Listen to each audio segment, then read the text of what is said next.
Jimmy Trong here at Woodstock Furniture and Mattress Outlet here in Acworth, Georgia.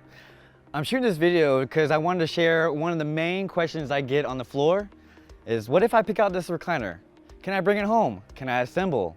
Another question is, what if I move? Can I disassemble? To both of those questions, the answer is yes. And in this video, I'm going to show you how to do both.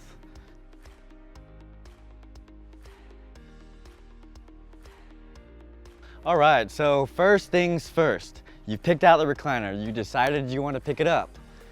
This is how it's going to be sitting in the box. Take it out of the box. It's going to be just like this right here.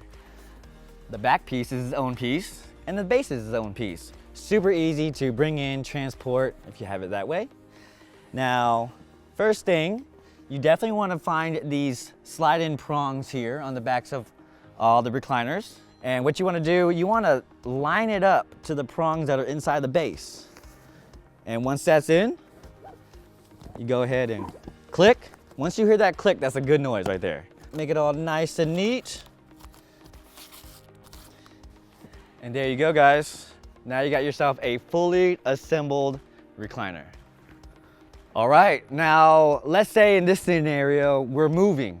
We're moving to another place, moving into an apartment, giving it to somebody else. Now you need to learn how to disassemble the recliner. Super easy as well. Stay tuned. All right, first off, same thing. You want to tip it over just a tad bit. And on these two prongs that we use to slide it in while assembling, you're going to want to pull those tabs out just like this. Once you pull those tabs out, you give it a quick pull and the back should actually come out on its own. And there it goes, back to the way it was when you first bought it inside the box.